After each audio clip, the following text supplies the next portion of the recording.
Bonjour à tous. Donc, je reprends mes vidéos que j'avais un petit peu mis de côté depuis quelques temps. Je m'appelle Jérôme Souchet. Pour ceux qui me connaissent, je suis coach intuitif en développement personnel et psychopraticien en thérapie individuelle et thérapie de couple. Le premier sujet que je relance là cette année euh, est basé sur comment trouver la bonne personne, comment la rencontrer. Comment savoir si c'est la bonne personne? C'est vraiment la phrase clé. Énormément de gens, que ce soit côté homme ou femme, aspirent, espèrent rencontrer enfin la personne qui va leur correspondre, qui va vibrer de la même manière, qui sera sur la même longueur d'onde, qui aura des goûts en commun, qui aura des valeurs communes, où la communication va être simple et limpide, où le plaisir de la chair va être agréable. Et c'est beaucoup plus de déception ou beaucoup plus d'espérance que de réalité. Donc c'est vrai que c'est un vaste sujet, c'est très compliqué.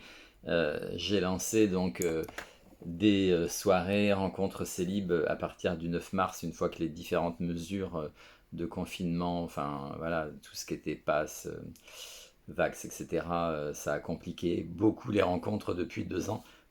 Et donc, une fois que ces mesures ont été levées, qui étaient quand même très contraignantes, très restrictives, je me suis dit, bon, il y a tellement de gens, ce que je voyais dans ma clientèle, dans mes patients, tellement de gens désœuvrés, qui sont désespérés, qui souffrent de la solitude. Je me suis dit, bon, allez, je lance. Alors, j'avais déjà eu l'idée il y a 2 ans et demi, et puis juste après, c'était mi-mars. Juste après, il y a eu les 2 mois de confinement.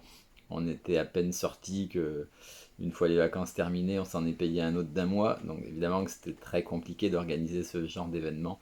Là, je me suis dit, c'est enfin le moment. Et qu'est-ce qui s'est passé? Alors, c'est dans un premier temps le fait déjà de sortir de chez soi, se redonner confiance, et puis réétablir des nouveaux contacts amicaux. Parce que je pense que euh, la relation amoureuse, elle ne tombe pas du ciel comme ça, bon, à part les coups de foudre, à part les rencontres d'âme, mais c'est quand même, je ne veux pas dire que c'est un travail de fond, mais ça démarre, je pense, par une amitié qui va durer plus ou moins longtemps. Il ne faut pas qu'elle dure trop longtemps, parce qu'après on tombe dans la zone de friend, en fait.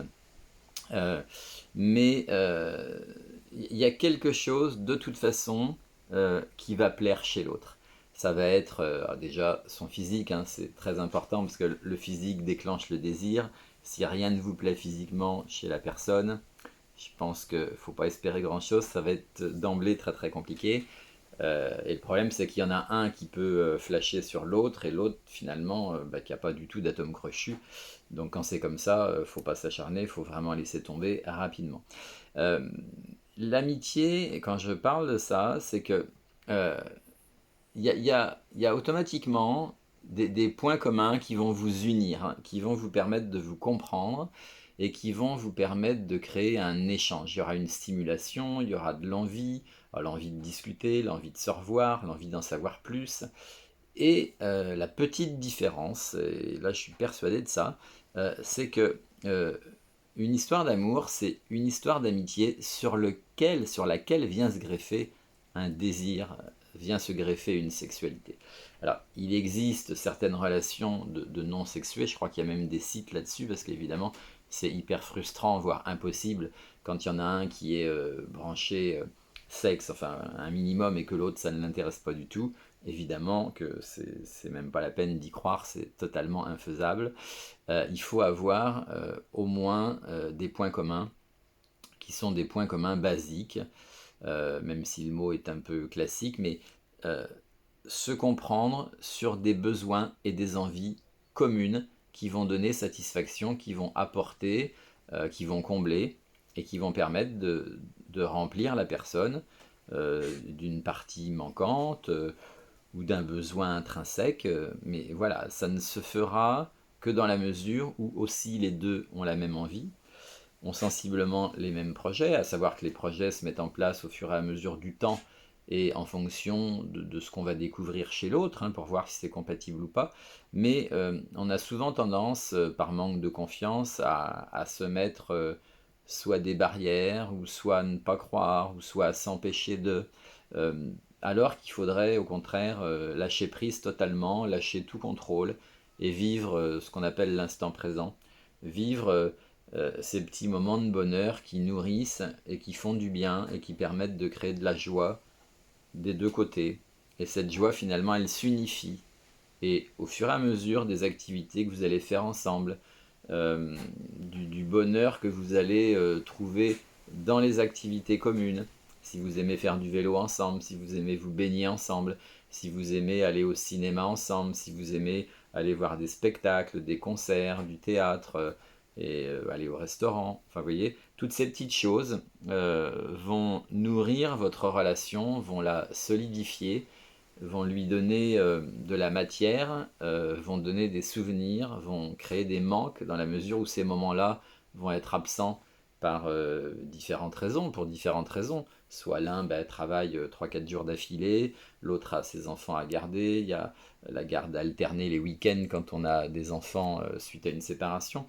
Il y a plein de situations qui vont faire que on pense à l'autre, on pense au moment qu'on a passé ensemble, et ces moments-là prennent une tournure de préciosité, s'intègrent dans le mental, aussi dans le corps, hein, puisque c'est vibratoire également, et ça va créer une stimulation et un lien.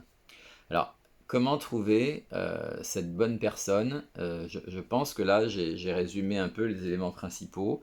Je crois que la bonne personne, c'est quand on a envie à peu près des mêmes choses, qu'on est prêt, chacun, à peu près d'une manière équivalente. Voilà. Ça peut pas être à 100% pareil des deux côtés, il y a automatiquement une différence, mais quand on est sensiblement prêt, quand on a sensiblement les mêmes envies, euh, les mêmes motivations, et que finalement les deux créent une stimulation et se confortent et se plaisent dans cette situation de construction.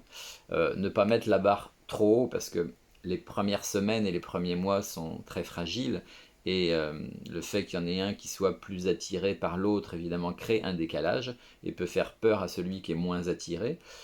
Parfois, on a tendance à exagérer cette situation alors qu'on est soi-même très attiré et que c'est à peu près l'équivalent des deux côtés.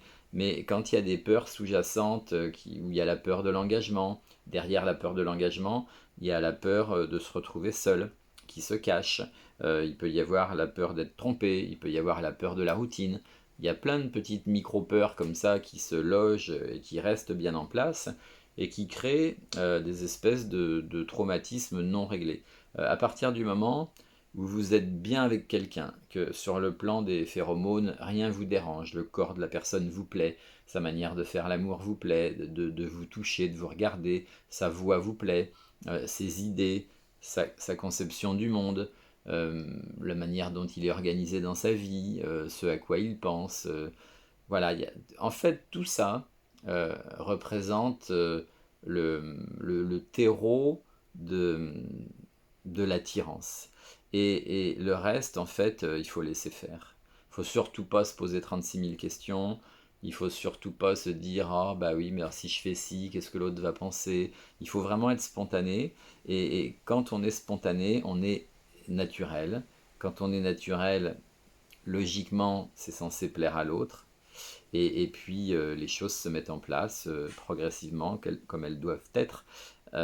Parfois, parce que ça m'est arrivé aussi quelquefois, le fait d'annoncer trop tôt quelque chose qu'on ressent, ou de ne pas être assez délicat dans une réaction, ou d'être un peu précipité dans une réaction. Alors évidemment, il n'y a rien d'anodin. L'attitude de l'autre va créer une réaction de l'autre côté.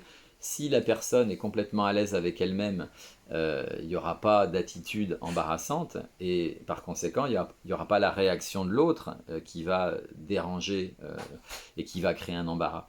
Vous voyez, il faut aussi comprendre tout ça, c'est quand les deux personnes sont prêtes, quand les deux personnes ont réglé un certain nombre de problèmes qui existaient dans leur précédente relation, ou dans leur vie tout simplement. eh bien, on peut dire qu'elles sont faites pour se rencontrer, dans la mesure où il y a les ingrédients que j'ai résumés tout à l'heure. Physiquement, il faut que la personne plaise, intellectuellement, sur le plan de l'émotion, sur le plan de la sensualité, sur le plan psychologique, sur le plan physiologique, etc. Et il n'y a aucune raison que ça ne se fasse pas. Alors après, je comprends parfaitement qu'il y a des tas de complications qui peuvent se mettre en travers, la distance, la différence d'âge, et encore que. Ensuite, bah, les enfants de chaque côté avec les gardes alternés, l'intégration dans la famille de l'autre côté, euh, voilà, le métier, l'argent, il y a plein de choses en fait qui peuvent venir faire obstacle. Mais il faut savoir si on veut vraiment créer quelque chose ou pas. Donc, mon conseil, c'est poser les valises, voilà, vivez ce que vous avez à vivre, évitez les réactions, on va dire, à l'emporte-pièce. Prenez du recul, réfléchissez avant de réagir sur quelque chose qui vous déplaît, qui vous a déplu.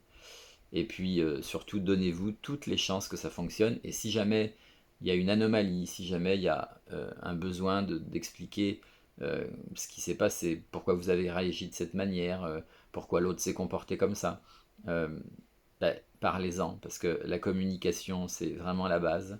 La confiance, c'est la seconde base. Et ensuite, l'envie, la motivation, c'est la troisième base. Et il n'y a pas de raison que ça ne fonctionne pas. Je vous remercie. Ce serait gentil de mettre un petit like parce que, évidemment, ça ouvre à d'autres la possibilité de regarder. Et puis, surtout, ça fait toujours plaisir. Et n'hésitez pas surtout à commenter et à partager parce que le sujet intéresse vraiment beaucoup, beaucoup de monde. Je vous dis une excellente journée, à très très bientôt, bye bye.